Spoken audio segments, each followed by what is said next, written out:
मोदी सरकार के कैबिनेट विस्तार में इस बार अधिकतर नए चेहरों को मौका मिला है। साथ ही इस कैबिनेट विस्तार में अगले साल होने वाले विधानसभा चुनाव को ध्यान में रखकर समीकरण बनाया गया है। इस कैबिनेट विस्तार के जरिए बीजेपी उन राज्यों को साधने की कोशिश कर रही है जहां अगले साल विधानसभा चुनाव होने हैं।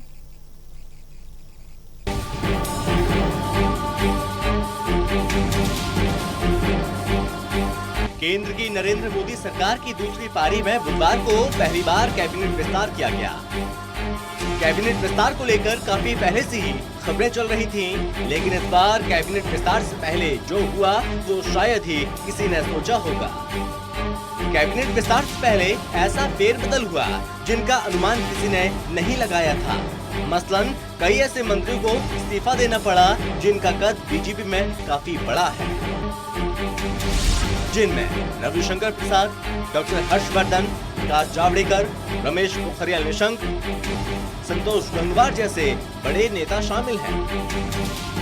ये वो नाम थे जो मोदी सरकार में बड़ा रसूख रखते थे।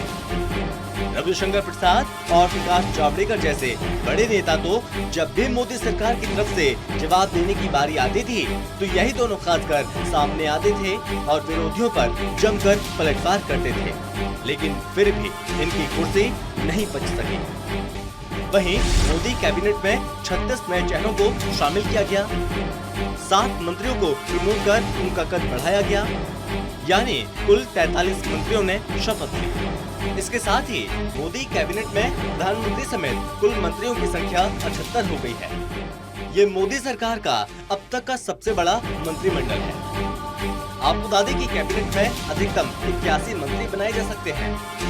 वहीं कैबिनेट विस्तार के बाद मंत्रियों की कुल संख्या 78 हो गई है, यानी कि अब सिर्फ 3 मंत्रियों की जगह खाली है। जिन नए मंत्रियों को मंत्रिमंडल में शामिल किया गया है या फिर जिन्हें प्रमोट किया गया है उनमें मनसुख मंडाविया, स्वास्थ्य जैसे बड़े मंत्रालय की जिम्मेदारी दी गई। अश्विनी वैष्णव को रेल मंत्रालय जैसे बड़े मंत्रालय का जिम्मा सौंपा गया। धर्मेंद्र प्रधान को शिक्षा और स्किल डेवलपमेंट मंत्रालय सौंपा गया। ज्योतिरादित्य सिंधिया को सिविल एविएशन, अनुराग ठाकुर को इंफॉर्मेशन एंड ब्रॉडकास्टिंग और खेल मंत्रालय दिया गया। हरदीप सिंह पुरी को पेट्रोलियम मंत्रालय दिया गया। नारायण राणे को micro, small and medium enterprises दिया गया। सर्बानंद सोनोवाल को आयुष और shipping and waterway. Virendra Kumar को social justice and empowerment. Ramchandra Prasad Singh को स्टील मिनिस्ट्री। पशुपति कुमार पारस को फूड प्रोसेसिंग मंत्रालय दिया गया। किरण रिजिजू को लॉ एंड जस्टिस मंत्रालय दिया गया। गौरतलब है कि साल 2014 में जब नरेंद्र मोदी पहली बार सत्ता में आए थे तो उनकी कैबिनेट में उस वक्त सिर्फ 46 मंत्री थे। तब पीएम के तौर पर नरेंद्र मोदी ने नारा दिया था, मिनिमम गवर्नमेंट और मैक्सिमम गवर्नेंस। हालांकि महज 3 साल में ही उन्होंने कैबिनेट का विस्तार किया और 2017 में मंत्रियों की संख्या बढ़कर 76 हो गई थी। लेकिन एक बार फिर से जब दूसरी बार साल 2019 में वो प्रधानमंत्री बने तो उनकी कैबिनेट में सिर्फ 58 मंत्री शामिल हुए, लेकिन 2021 में एक बार फिर से मंत्रियों की संख्या बढ़ा दी गई। नए कैबिनेट विस्तार में सबकी नजरें इस बात पर थी, अगले साल कई राज्यों में विधानसभा चुनाव होने हैं, लिहाजा कैबिनेट विस्तार में इन सभी समीकरणों को साधने की पूरी कोशिश होगी। तो आइए जानते हैं किस राज्य को कैबिनेट में कितना प्रतिनिधित्व मिला है। कैबिनेट विस्तार में इनमें से उत्तर प्रदेश पर सबसे ज्यादा फोकस रहा। विस्तार में शामिल 36 नए चेहरों में से 7 अकेले उत्तर प्रदेश से हैं। इसके साथ ही यहाँ से आने वाले कुल मंत्रियों की संख्या बढ़कर 16 हो गई है। मोदी कैबिनेट में यूपी के मंत्रियों की ये सबसे बड़ी संख्या है, लेकिन बड़े राज्यों में लोकसभा सीटों की संख्या के लिहाज से गुजरात की भागीदारी सबसे ज्यादा है।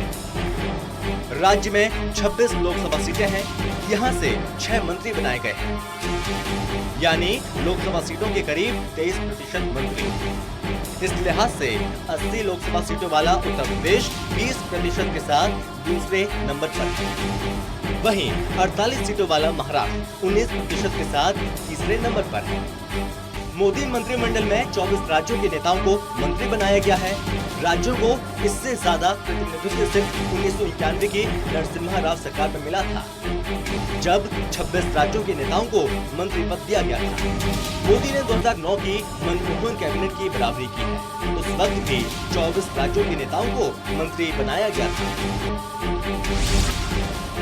2014 की मोदी कैबिनेट की औसत उम्र 59.6 साल थी।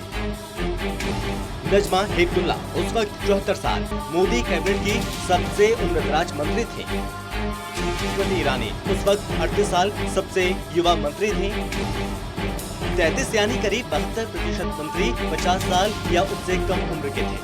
वहीं अगर 2014 में मंत्रियों की पढ़ाई लिखाई की बात करें तो 46 मंत्रियों में से 5वीं पास उमा भारती सबसे कम पढ़ी लिखी थी। वहीं 5 मंत्री 10वीं पास, 2 मंत्री 12वीं पास, 7 graduate, 17 professional graduate, 10 post graduate, 3 doctorate और 1 मंत्री ने अन्य योग्यता बता रखी थी। 17 प्रोफेशनल ग्रेजुएट में से 7 तो लॉ ग्रेजुएट थे। 46 में से 7 यानी करीब 15% मंत्री महिलाएं थी। 28% यानी 13 मंत्रियों पर क्रिमिनल केस थे। इनमें से 17% यानी 8 पर गंभीर आपराधिक मामले दर्ज थे। गौरतलब है कि नए मंत्रिमंडल विस्तार में उन राज्यों को ज्यादा प्राथमिकता दी गई जहां अगले साल विधानसभा के चुनाव होने हैं, फिर चाहे वो यूपी हो या गुजरात। अब ऐसे में देखना होगा कि मोदी सरकार का ये नया मंत्रिमंडल पीएम मोदी की उम्मीदों पर खरा उतरता है या नहीं। Special desk, total TV.